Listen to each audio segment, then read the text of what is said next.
안녕하세요. 이제 30대 후반의 여성입니다. 저는 결혼한 지 7년이 되었고 6살짜리 아들이 하나 있습니다. 그 외에도 저에게는 언니가 있습니다. 저와는 한 살밖에 차이가 나지 않아 어릴 때는 정말 많이 싸웠습니다. 그렇지만 성인이 되고 나서는 둘도 없는 친구가 되었지요. 항상 붙어 다니고 같이 여행도 다니고 언니와 저는 정말 늘 함께 있었습니다. 언니는 원래 공부를 잘하는 편이어서 대학을 나와 일반 회사에 취직했습니다.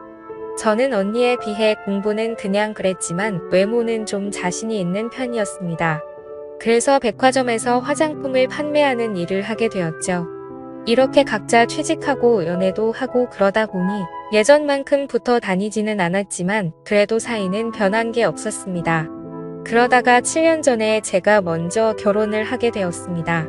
남편이 제가 일하는 백화점에 와서 저의 매장에 들러 이것저것을 보고 있었는데 제가 마음에 들었는지 저에게 연락처를 물어보더라고요. 저는 남편의 깔끔한 모습과 부유해 보이는 이미지에 마음이 끌렸습니다. 그래서 몇 번 데이트를 하게 되었죠. 남편은 사업을 하는 사람이었고 나이는 저보다 5살이 많았습니다.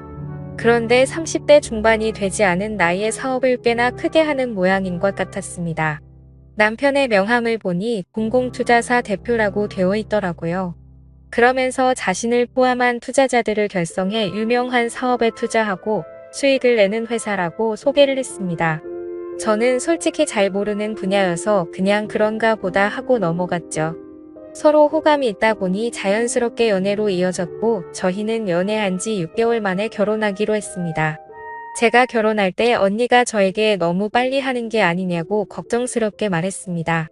그런데 저는 이 사람이라는 느낌이 와서 결혼하는 거라고 하며 언니도 어떤 느낌인지 알게 될 거라고 이야기했죠. 그렇게 축복 속에 결혼했습니다. 남편은 정말 돈을 잘 버는지 신혼집도 그렇고 가꾸며 가장들도 다 최고급으로 하였습니다. 그리고 태어나서 처음으로 외제차도 가지게 되었죠. 거기에다가 남편은 언제나 저에게 다정했습니다. 우리는 정말 행복했습니다. 그래서 결혼하자마자 바로 아이도 생겼습니다. 그리고 곧바로 좋은 소식이 들렸습니다. 우리 언니도 결혼을 하게 된 거죠. 형부는 특전사 출신의 보안회사에서 일하는 사람인데 몸도 아주 탄탄해 보였고 무엇보다 사람이 너무 착해 보였죠. 누가 봐도 선한 인상을 가진 사람이었습니다. 그리고 언니랑 정말 잘 어울리는 한 쌍이었습니다. 언니 부부와 저희 부부는 함께 식사도 많이 하고 잘 지내고 있었습니다. 아이도 건강하게 출산했고 부러울 것 없는 나날을 보내고 있었습니다. 그런데 이 모든 행복은 한순간에 깨지고 말았습니다. 바로 제 남편이 본색을 드러낸 것이었습니다. 제 남편은 일이 바빠서 늦게 들어오는 경우가 많았습니다. 그러면서 갑자기 밖에서 술을 먹고 들어오는 경우가 많아졌습니다. 그리고 술에 취하면 저에게 소리를 지르기도 하고 사람이 좀 사나워져 갔습니다. 그러던 어느 날 남편이 준 카드로 장을 보는데 카드가 결제가 안 되더 그래서 전화해서 남편에게 물으니 저에게 돈 먹는 귀신이라며 화를 내는 것이었습니다. 저는 사업이 요새 많이 안 좋아져서 예민하구나 생각을 했습니다. 그런데 남편을 챙기고 싶어도 이제 100일도 안 된 아들 때문에 신경을 쓰기가 너무 힘들었습니다. 남편의 스트레스는 극에 다르는지 하루는 술을 먹고 들어와서는 저에게 손찌검까지 했습니다. 그렇게 한번 그러기 시작하더니 이제 매일 술만 먹고 들어오면 저에게 자기 돈 평평 쓰고 사니까 나는 식으로 폭언을 하였고 말로 남편은 폭력적으로 변하였습니다. 그러던 어느 날 모르는 번호에서 전화가 왔습니다. 그 사람은 자신이 이 집주인이며 저에게 월세가 밀렸다는 이야기를 하였습니다. 저는 그 말에 너무 놀랐습니다. 제가 남편에게 전화하니 사실은 그 집은 남편이 산 게 아니고 월세를 내면서 사는 집이었다고 하는 것이었죠. 그때 드는 생각이 이 사람한테 속았다라는 생각이었습니다. 그리고 그날 남편과 크게 부부싸움을 했습니다. 저는 다른 건 몰라도 저를 속인 부분에 대해서는 남편에게 따졌습니다. 결국 말문이 막힌 남편은 물건까지 집어던졌고 결국 저는 이혼을 생각하게 되었습니다. 남편이 밖으로 나가고 저는 아들을 안고 홀로 방에 있었습니다. 그런데 아직 아무것도 모르는 이 아기에게 아빠를 빼앗는다는 것이 너무 미안한 마음이 들었습니다. 그리고 지금까지 남편이 돈을 잘 벌 때는 같이 있다가 남편이 힘들어질 때 남편과 이별한다는 것이 너무 마음에 걸렸습니다. 왠지 달면 삼키고 쓰면 뱉는 그런 사람이 되는 느낌이었죠. 저는 남편이 다시 일어설 수 있도록 열심히 도와주겠다고 생각을 했습니다. 저는 남편에게 전화를 했죠. 미안하다고 말하고 집으로 돌아오라고 할 참이었습니다. 그런데 술에 취한 남편이 전화를 받았고 옆에서 여자 목소리가 들리는 것이었습니다. 저와 싸우고는 여자들이 나오는 술집에 간 모양이었습니다. 저는 화해하려던 마음이 싹 가셨죠. 그리고 그 뒤 밝혀진 진실은 충격적이었습니다. 제 남편이 알고 보니 사기꾼이었던 것이었습니다. 그것도 전과 기록도 3번이나 있는 전문 사기꾼이었던 것이었습니다. 투자사를 차려서 사람들에게 돈을 받아서 그 돈을 흥청망청 쓰고 다녔던 것이었습니다. 자신의 민낯이 드러나자 남편은 더욱 저에게 막대하기 시작했습니다. 저는 매일매일이 지옥 같았고 나중에는 남편이 들어오면 아이를 안고 방으로 들어가 문을 잠그고 있었습니다. 결국 남편은 사기죄로 감옥에 가게 되었습니다. 그래서 저도 조사를 받으러 경찰서에 왔다 갔다 했습니다. 다행히 저는 아무것도 모른 채로 결혼한 것이 입증이 되어서 별일 없었습니다. 그리고 경찰 쪽에서 저에게 사기 결혼 당한 것이니 고소를 할 수도 있다고 하였죠. 저는 많은 고민을 했지만 일단 아이 때문에 이혼하는 것은 보류하기로 했습니다. 그렇게 남편은 감옥에 갔고 저는 빈털터리 신세가 되었습니다. 이때 저에게 큰 힘이 되어준 사람이 바로 형부와 언니였습니다. 형부와 언니는 오갈 데 없는 저를 거두어 주었습니다.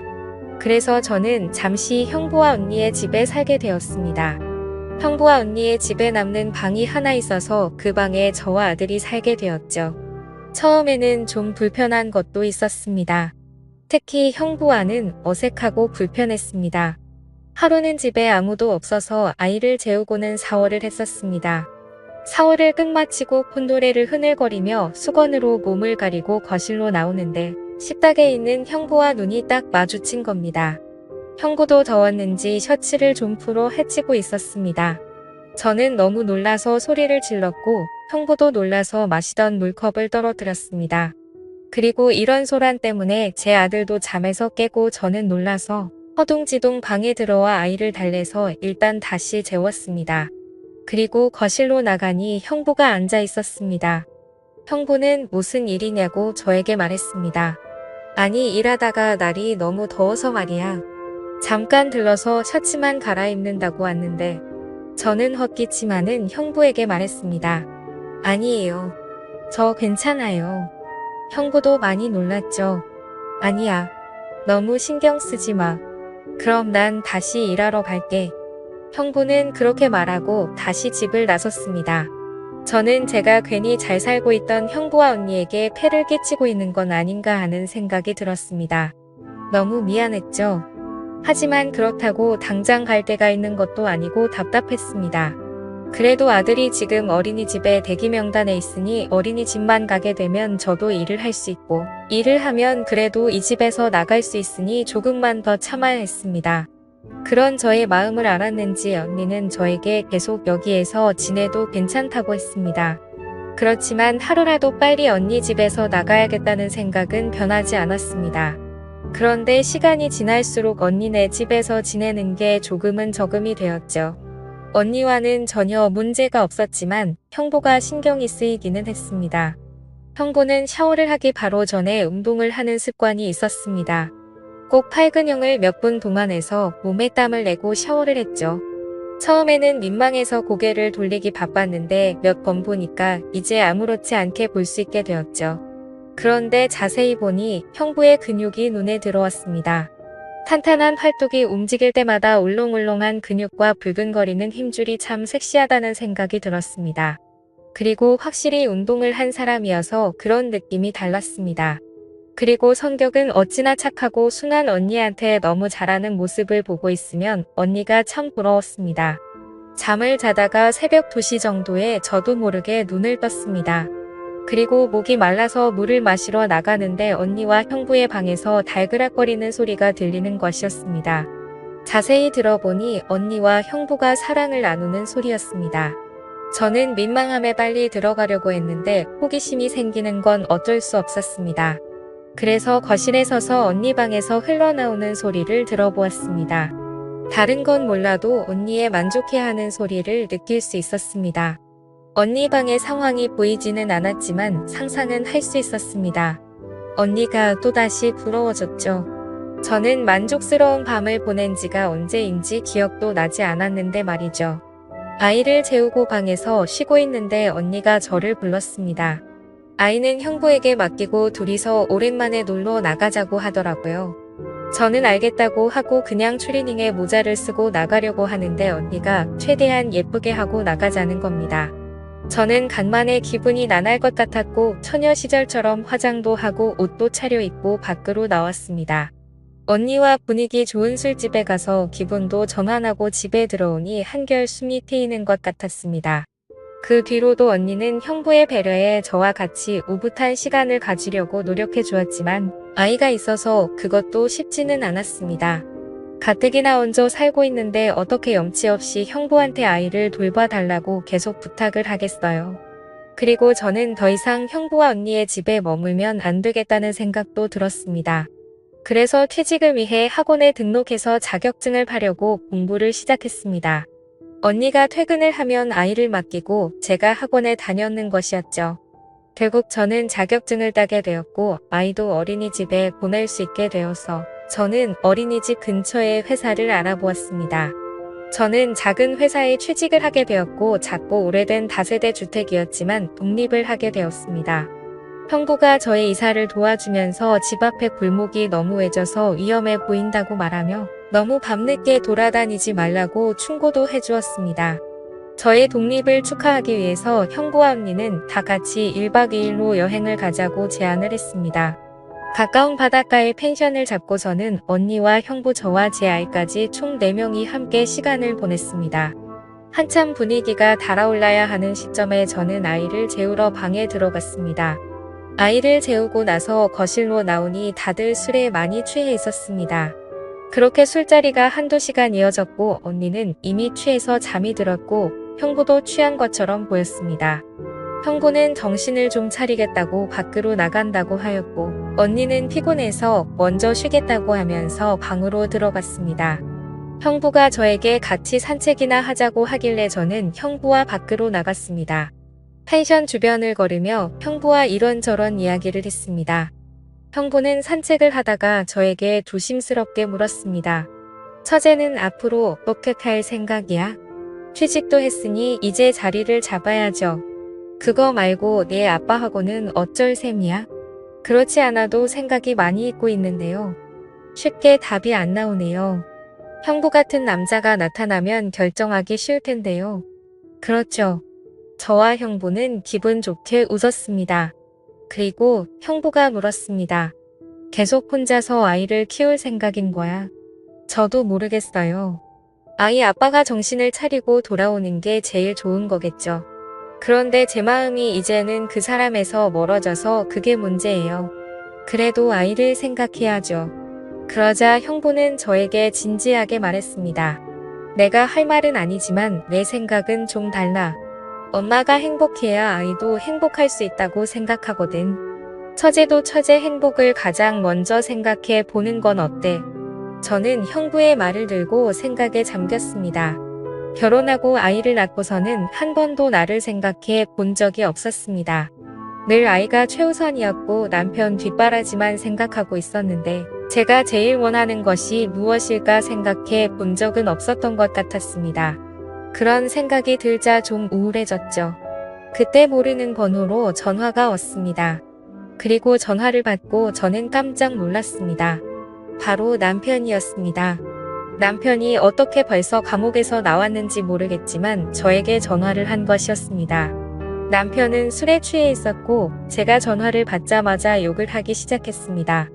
남편의 욕설을 듣자 예전에 남편에게서 맞았던 기억들이 떠올라 무서워졌습니다. 제가 무서움에 벌벌 떨자 형부는 저에게 괜찮다며 걱정을 해주었습니다. 형부의 목소리가 전화 너머로 들어가자 남편은 벌써부터 다른 남자를 만나고 다니냐며 화를 내기 시작했습니다. 저는 형부라고 이야기를 했지만 남편은 막무가내였습니다. 저는 그동안 잊고 살았던 악몽이 다시 시작되는 것 같았습니다.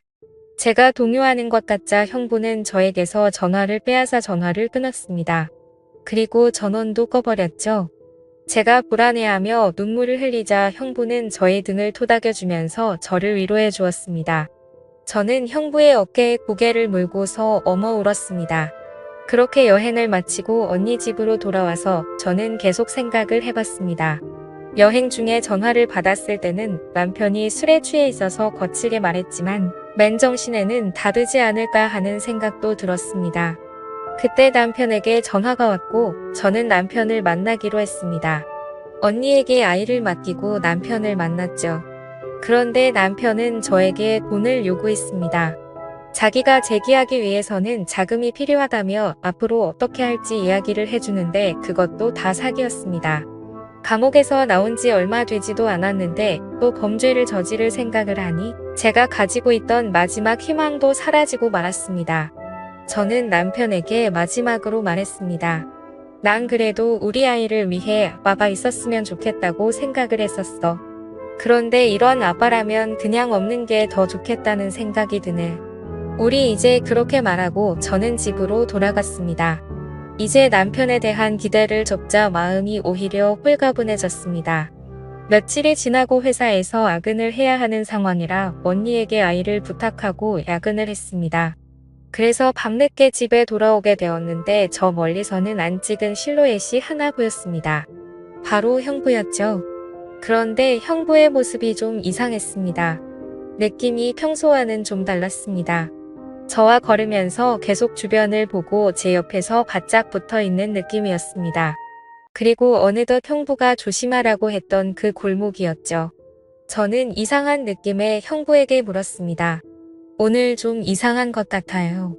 그러자 그 순간 그 어두운 골목에서 형부가 갑자기 제 손을 잡더니 저를 어느 한 주차장으로 끌고 들어가는 것이었습니다. 그리고 벽에 저를 밀어붙였습니다. 저는 너무 놀라서 소리를 지르려고 하자 형부는 저의 입을 막으며 갑자기 꽉 끌어안았습니다. 그리고 저에게 속삭였습니다. 처제 조금만 조용히 해줘. 그러더니 주변을 계속 살피는 것이었습니다.